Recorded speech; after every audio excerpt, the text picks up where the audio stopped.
Let's get into why cheaters become paranoid after they cheat. Let's talk about the weird switch that happens after somebody cheats. Because the moment that they cheat, they start acting like you are the problem. All of a sudden, you can't laugh at your phone without them squirming. You can't go quiet for 10 minutes without them asking who you with. You can't even take a shower in peace without them suddenly needing to use the bathroom. And you're sitting there like, wait, you are the one who cheated. You were the one who did wrong. Why are you acting scared now? Because I'm going to tell you why. Because guilt makes people hallucinate. And cheaters don't become paranoid because they suddenly care more. They become paranoid because their mind starts running a movie. If I did it, you can do it too. So now every normal thing you do becomes suspicious to them. You reply late, who you texting? You post a selfie, who you trying to impress? You get dressed nice, where you going? I'm laughing because I remember this. You start healing and moving different. You talking to somebody? Not because you doing something, because their conscience is screaming and they need a villain to take it out on. They afraid of the same pain that they gave you.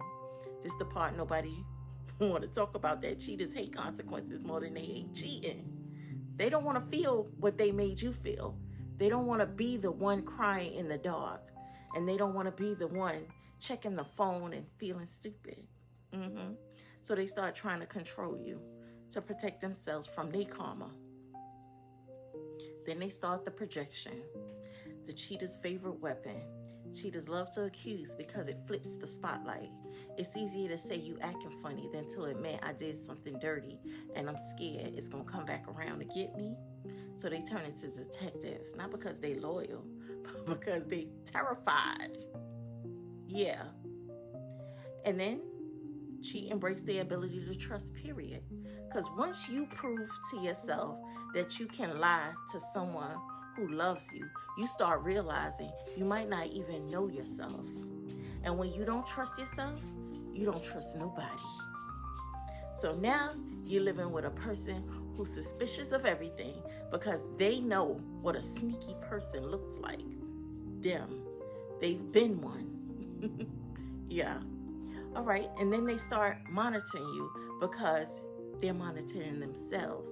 And what I mean by that is that a cheater is always managing evidence, deleting the texts, making excuses, changing passwords, hiding locations, using work as a cover, rewiring timelines.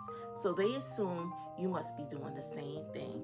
That's why they check their patterns like they're reading a case file, because cheating trains your brain to watch for signs.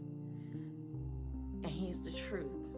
A lot of cheaters don't get paranoid because they love you. They get paranoid because they still want access to you while they play dirty.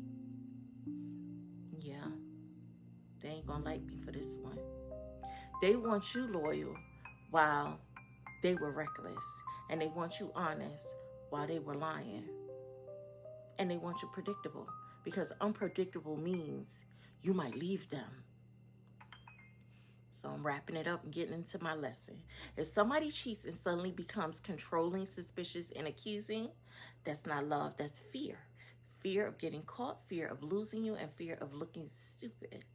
Fear of the consequences. And if you're the one on the receiving end, I want you to hear me.